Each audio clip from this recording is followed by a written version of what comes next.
에베소서 3장 14절에서 19절 말씀을 통해서 주님의 사랑을 깨닫게 하소서라는 제목으로 말씀을 나누고자 합니다. 제가 교육부 사역에 참 애정을 갖는 편이라고 저는 생각을 합니다.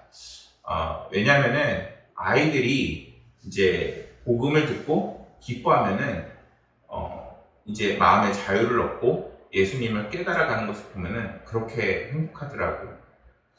아이들이 예수님에 대해서 듣게 되면은 정말 세상에서 들을 수 없었던 하나님의 사랑, 그리고 또 예수님이 어떻게 그들을 사랑하셨는지, 우리를 사랑하시고 계신지 그거를 아이들이 조금씩 깨닫게 되어집니다.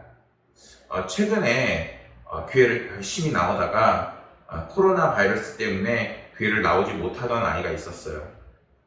그래서 이제 지금 코로나 4단계에서 교회를 나오지 못하지만 이제 3단계까지만 해도 이제 적은 수레도 아이들이 같이 예배를 드렸는데, 그 아이가 그때 나오면서 그 아이가 이제 세상에서 이제 6학년인데 세상에서 너희들이 가장 소중한 것이 무엇이니? 라고 아이한테 질문을 하니까 아이도 농담이었던 것 같아요. 그냥 돈이래요. 그래서 이제 시간도 돈, 핸드폰도 돈, 그리고 우리가 사는 모든 인생이 돈과 가장 중요하다, 이렇게 아이가 이야기를 하는 거예요. 그래서 그러다가 막 해답을 줄까 하다가 예배 시간이었기 때문에 해답을 줄 수가 없었어요. 그런데 예배를 진행하고 그 예배를 통해서 정말 예수님이 얼마나 사랑하고 그리고 왜 예수님이 중요한지를 이제 예배를 진행을 하자 그 예배를 통해서 아이가 은혜를 받게 되는 거예요. 그러자 아이가 끝마칠 때, 그리고 또 그렇게 예배를 같이 드렸을 때에는 아이들의 생각이 변하는 거예요.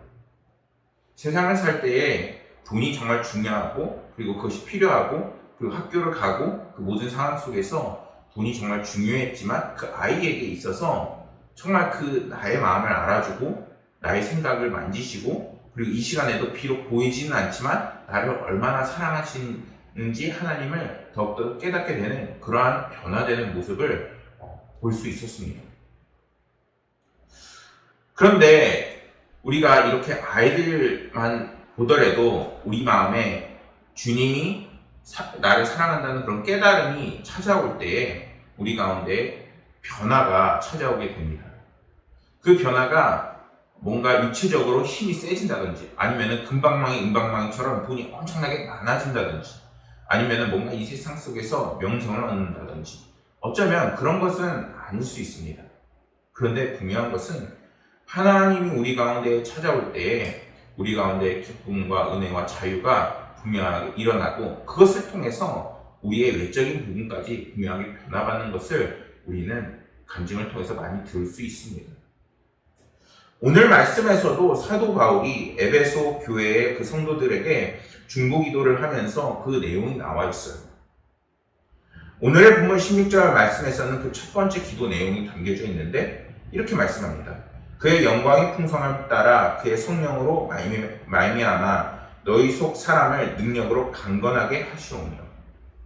사도 바울은 에베소 성도들이 속 사람이 강건하여지기를 하나님께 기도했습니다. 우리가 누군가를 위해서 기도할 때 그 사람의 영육간은 강건함을 주옵소서 이렇게 기도할 때가 있잖아요. 단순히 우리가 외적인 부분만 강해진다면은 돈을 많이 벌고 또한 건강해지고 치유하고 나음을 받을 수 있어요. 그런데 거기에서 속사람이 같이 건강해지지 않으면 어떤 현상이 발생하느냐? 몸은 건강해지고 능력은 많아지는데 오히려 하나님을 알지 못하고 그 감사함이 없는 그러한 삶이 되어져 버리는 것입니다. 하나님을 향한 그 은혜를 깨닫지 못하는 삶이 되었을 때에 그 육적인 성장과 그리고 그 은혜는 분명히 한계를 맞이하게 됩니다. 그렇다면 속사람과 겉사람을 어떻게 나눌 수 있을까요? 먼저 겉사람이란 우리의 육신적인 몸을 의미합니다. 우리는 건강에 관심이 많죠. 그래서 몸에 좋은 것을 많이 챙겨 먹기도 합니다. 근데 건강해지기 위해서 많은 노력을 하다 보면은 오히려 너무 건강해져서 오늘날에는 문제가 생기는 일이 종종 있습니다. 너무 건강해서 이제 오히려 한 사람한테 만족하지 못하고 여러 사람을 만나버린다든지, 연애 관계에 있어서 또는 오히려 더 건강해지고 육적인 부분을 채우기 위해서 우리의 욕심을 끊임없이 드러낸다든지, 이렇게 되면은 오히려 세상에 무리를 일으키고 또한 오히려 우리에게 육신적인 그 몸이 도구로 작용해버리는 상황이 벌어질 수 있는 것입니다. 반면에 속사람이 강건하여짐은 그 모든 육신적인 부분까지도 받아들일 수 있는 그 준비까지도 끝나게 되는 것입니다. 왜냐하면 우리가 이제는 하나님의 은혜로서 우리의 마음이 넓어지고, 그리고 그것을 통해서 우리의 마음과 생각이 이제는 더욱더 예수 그리스도와 하나님을 닮아나가는 인생을 통해서 이제는 육신이 건강하여지고, 또한 그것조차도 이제 다른 이들과 나누며, 그리고 하나님께서 주시는 은혜와 복이 더욱더 많은 사람에게 흘러갈 수 있게끔 그 삶을 진행하기 때문인 것입니다. 우리는 육신적인 몸에만 집중하게 되면은 끊임없이 죄를 탐하게 되어 있어요. 왜냐하면은 우리의 육신의 몸은 아담의 혈통과 이어져 있어서 어떤 우리가 가만히 있어도 하나님과 멀어지려고 하고, 그리고 죄의 유혹을 받기 쉽기 때문입니다. 그래서 오늘날 우리가 진정으로 강건하게 힘써야 하는 것은 바로 속사람인 것입니다. 우리 속에 있는 영적인 사람, 영적인 자아에 우리가 시간을 쏟고 관심을 갖고 우리가 하나님을 바라볼 때 하나님께서는 우리에게 생기를 불어넣어 우리 안에 생명을 생기게 하셨던 것처럼 이제는 그 생명이 그 힘을 얻어서 이 세상에서도 거룩한 사람, 그리고 그 거룩으로 힘과 능력으로 세상에 선한 영향력을 끼치는 사람이 되어지게 되는 것입니다. 그렇기 때문에 우리가 영적인 나이와 육적인 나이가 다를 수밖에 없습니다. 왜냐하면 육적인 나이는 우리가 피로 태어나면서부터 나이를 먹어가지만, 영적인 나이는 이제는 예수 그리스도를 통해서 믿음을 통해서 우리가 믿음을 갖기 시작한 그때부터 성장하기 시작하기 때문인 것입니다. 그러나 많은 사람들이 교회를 다니면서 영적인 나이와 육적인 나이가 같다라고 생각하는 경우가 종종 있습니다. 그런데 이것은 오해입니다. 예를 들어 성경에서도 그러한 장면이 나오게 돼요. 사도 바울이 고린도 교회에 편지를 하게 되는데, 고린도 교회 성도들은 영적으로 거듭났을 뿐만 아니라 성령의 은사가 충만한 교회라고 성경에서 증언하고 있습니다. 그 교회는 성경 속에서 보면 각종 은사가 넘치는 교회였어요. 고린도전서 12장 7절에서 10절 말씀을 보면은 그 중에서 7절 말씀만 좀 보겠습니다. 각 사람에게 성령을 나타내심은 유익하게 하려 하심이라. 어떤 사람에는 성령으로 말미암아 지혜의 말씀을, 어떤 사람은 같은 성령을 따라 지식의 말씀을 이렇게 줬다고 해요. 그것뿐만 아니라 다른 사람에게는 성령의 믿음을, 어떤 사람에게는 병 고침을, 어떤 사람에게는 예언함을 주는 등 굉장히 많은 은혜가 성령의 역사하심이 그들에게 나타나게 된 거예요. 그런데 그 다음에 사도 바울이 이 말씀 12장 말씀 7절에서 10절 말씀 그 다음에 어떤 내용이 나오게 되냐면은 지체에 대한 말씀이 나와요. 하나의 몸과 많은 지체에 대한 말씀을 전하게 됐는데, 왜 사도 바울은 이렇게 한 몸에 여러 지체가 있는 그 말씀을 전하게 되는 것일까요? 고린도전서 3장 1절 말씀을 보면 이렇습니다. 형제들아, 내가 신령한 자들 대함과 같이 너희에게 말할 수 없어서 육신에 속한 자 곧 그리스도 안에서 어린아이들 대함같이 하노라. 그들이 아직 영적으로 너무나도 성장하지 못해서 각자의 다양한 재능과 달란트가 있음에도 불구하고 교회 안에서 하나로 섞이지 못하고, 예수 그리스도가 바로 하나의 머리시고 그 밑에 우리가 같이 함께하는 지체임에도 불구하고 화합하지 못하고, 그리고 거기에 대해서 사도 바울이 너희들이 그러면 안 된다, 그렇게 많은 은혜와 성령의 축복을 받았으면은 이제는 주님을 머리로 모시면서 너희가 각자 서로 협력하고 각자의 사명을 따라 살아야 한다는 그러한 말씀을 주고 있는 것입니다. 그들은 예수 그리스도를 믿음으로 영이 깨이고, 그리고 성령의 은사가 있었지만 영적인 나이로 봤을 때는 너무나도 어린아이와 같았던 것입니다. 영적으로 어린아이와 같다는 것은 그들이 영적으로 아주 연약한 상태라는 것을 의미합니다. 그래서 성숙하지 못한 그들에게 사도 바울은 어떻게까지 얘기하냐면은, 형제들아, 지혜의 아이가 되지 말고 악에는 어린아이가 되라. 지혜에 장성한 사람이 되라. 이렇게 말씀합니다.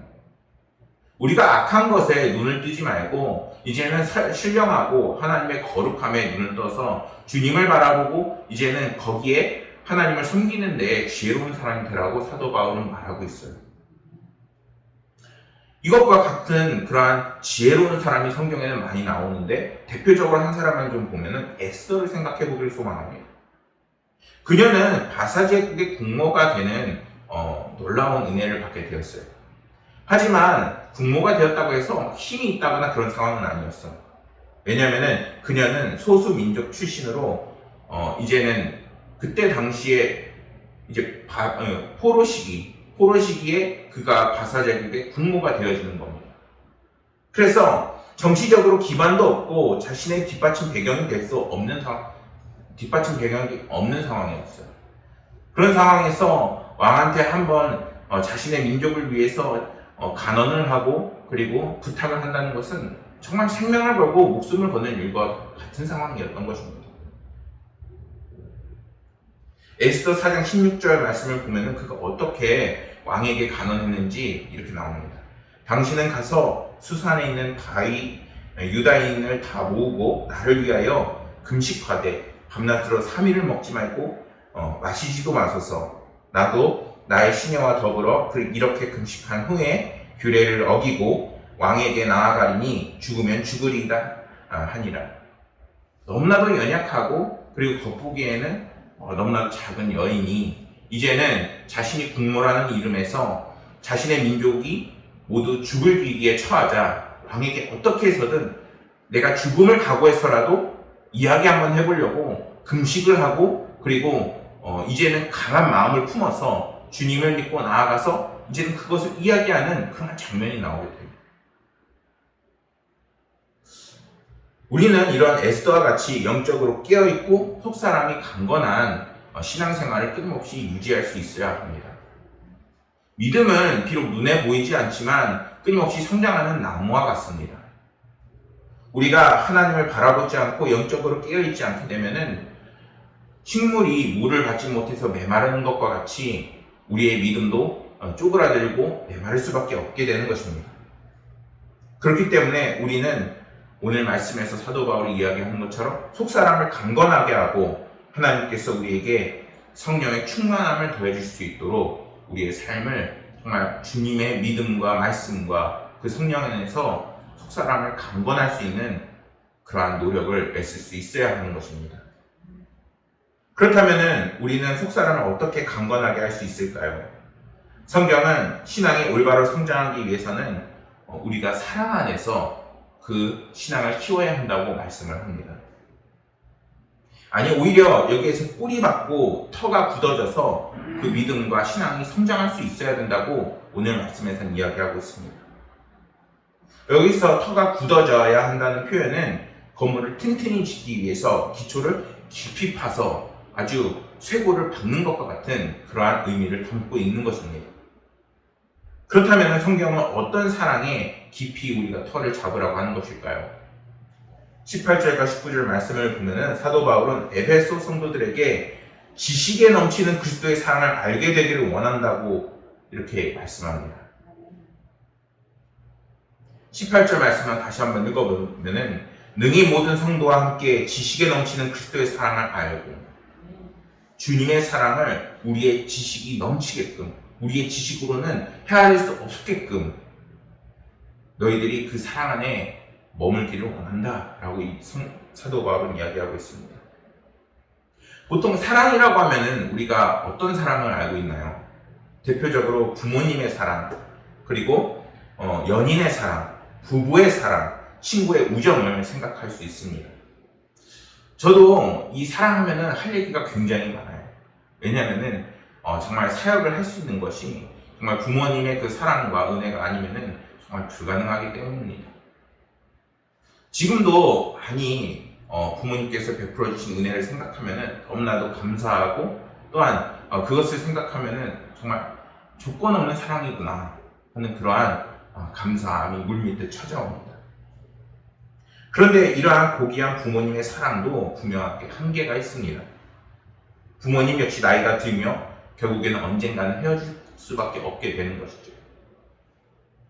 사랑에는 분명한 한계가 있습니다. 사람의 사랑은 우리가 이 땅에 있을 때에만 할 수 있는 사랑이고, 때로는 그 사랑의 보상을 기대하기도 합니다. 어떤 부모는 자녀들에게 너희가 이렇게 해야 돼, 저렇게 해야 돼 많이 가르치면서 그 아이들에게 보상을 요구하는 부모님들도 더러 있습니다. 또 연인 가운데서도 내가 너를 이만큼 사랑했으니까 너도 나를 이만큼 사랑해야 돼, 조건적인 바람이 암묵적으로 있기도 합니다. 친구 간의 우정에서도 우리가 친구에게 이만큼 잘해줬으면 이만큼은 네가 나에게 해줘야지, 이러한 보상 심리를 바라기도 합니다. 그러나 성경은 우리 주님의 사랑이 이러한 지식과 그리고 모든 것을 초월한 사랑임을 분명하게 말씀합니다.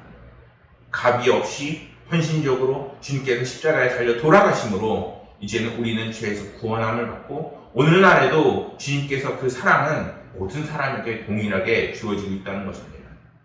그런데 그러한 사랑을 놓치고 살아가느냐 아니면 붙잡고 살아가느냐는 믿음을 갖고 나아가는지 아니면 우리가 그것을 받아들인지 안 받아들이는지에서 달려있다는 것입니다. 18절 말씀에서 사도 바울은 능이라는 단어를 썼는데, 이 단어의 의미에는 얼마든지 알 수 있고 알아야 한다는 그 뉘앙스가 담겨져 있습니다. 요한계시록 7장 19절 말씀에 이렇게 말씀합니다. 이일 후에 내가 보니 각 나라와 족속과 백성의 방언에서 아무리 능히 셀 수 없는 큰 무리가 나와 흰옷을 입고 손에 종려 가지를 들고 보좌 앞에 어린 양 앞에 서서, 주님의 그 사랑이 얼마나 넓은지를 성경이 증언을 합니다. 각 나라와 족속과 백성과 방언에서 아무도 능히 셀 수 없는 큰 무리에게, 얼마나 많은 사람들에게 하나님의 사랑이 임할 수 있는지를 성경은 우리에게 말씀합니다. 그리고 주님은 말씀하셨어요. 우리에게 땅끝까지 이르러 나의 증인이 되라. 하나님은 이 세상이 끝나고 한 영혼도 놓치지 않고 모두 다 구원받을 수 있고 복음을 들을 수 있게끔 우리를 감화감동시키시고 분명하게 이끄십니다. 그분에게는 계층이 없고, 그분에게는 민족이 없고, 그분에게는 성별이 없고, 그분에게는 노인과 어린아이와 같은 나이가 없습니다. 모두를 끌어안으시고 그 한 영혼이 이제는 주님의 은혜로 거듭나기를 하나님께서는 간절히 원하십니다. 예레미야 31장 3절에서는 주님의 그 사랑의 길이에 대해서 전하는 말씀이 있습니다. 옛적에 여호와께서 나에게 나타나사 내가 영원한 사랑으로 너를 사랑하기에 인자함으로 너를 이끌었다 하였노라. 예레미야 선지자는 그 사랑이 영원하며 변하지 않음을 말씀합니다. 그리고 그 사랑의 깊이는 예수님의 그 낮아지심에서 우리는 얼마나 그분의 깊이가 있는지를 알 수가 있습니다. 그분은 이 땅에 낮고 천한 모습으로 아무도 기대하지 않는 땅 갈릴리 땅에 오셨고, 말구유의 누이심으로 정말 너무나도 천하게 그 천한 모습으로 오셨습니다. 그 모습을 어떻게 하나님이라고 우리가 생각할 수 있을까요? 주님은 그러한 모습을 종의 형체로 입고 오셨다라고 성경은 이야기합니다. 그리고 최종적으로는 십자가의 죽으심으로 그 사랑을 완성하기까지 하셨죠. 다음으로 그 사랑의 높이를 좀 더 살펴보면은 에베소서 2장 6절에서는 이렇게 말씀합니다. 또 함께 일으키사 그리스도 예수 안에서 함께 하늘을 앉히시니, 그분이 얼마나 영광받게 합당하시고 또한 얼마나 높은 위대한 보좌에 앉아 계신지를 성경은 이야기합니다. 하늘에 앉으시니, 하늘 보좌에 앉아 계신 분이 바로 주님이십니다. 그런데 그 하늘 보좌가 어떤 보좌냐? 열왕기상 8장 27절 말씀에서 하나님 참으로 땅에 거하시리까 하늘과 하늘들의 하늘이라도, 이렇게 말씀합니다. 우리가 보이는 하늘 넘어 그 하늘 전혀 다른 차원에 주님께서 그 보좌에 앉아 계시다는 것입니다. 그러한 분이 이 땅에 오셔서 십자가에 달려 돌아가시고 우리를 위해서 크신 사랑을 베풀었다는 것입니다. 사랑하는 여러분, 오늘날 코로나 바이러스로 인해서 여러분들의 삶이 공고하고 외롭고 또한 힘들 수 있습니다. 그런데 하나님께서는 정말 높은 보좌에서 지금 우리를 바라보시며 이미 이 땅에서는 우리가 주님의 이름을 믿고 간구하기만 하면은 우리의 간절한 기도 소리에 반드시 응답하신다고 말씀하셨습니다. 뿐만 아니라 우리를 홀로 내버려 두지 않고 정말 주님의 그 믿음 안에서 주님께서 우리를 동행하시고 함께 하시며 때로는 친구처럼 때로는 하나님으로서 우리의 간절한 기도와 간구하심을 분명히 들으십니다.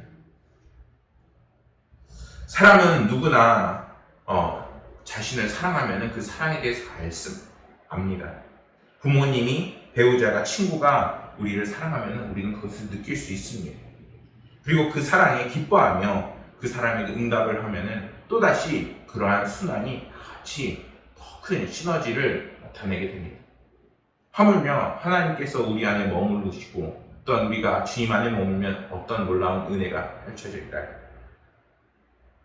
이 땅에 조건적이고 한계적인 그러한 사랑이 아니라 이제는 무조건적이고 영원하신 하나님의 사랑이 우리 가운데 들어오게 되는 것입니다. 세상에서 우리에게 만족을 줄 수 있는 것은 아무것도 없습니다.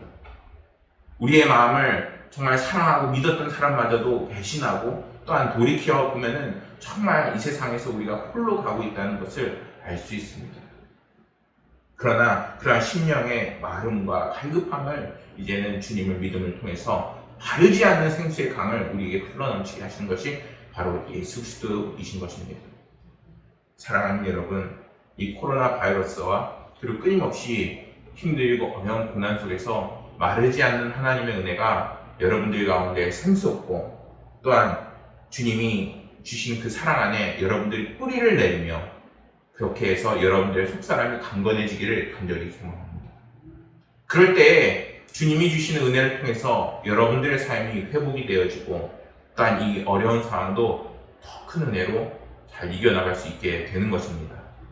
저희 하나님의 백성들이 이제는 주님의 그 사랑의 뿌리를 내리고 그리고 주님이 주시는 은혜와 성령 충만의 역사가 말고 끊임없이 나타나고 그렇게 해서 우리 속사람이 끊임없이 성장해서 성숙한 그리스도인이 되기를 간절히 소망하겠습니다. 기도하겠습니다.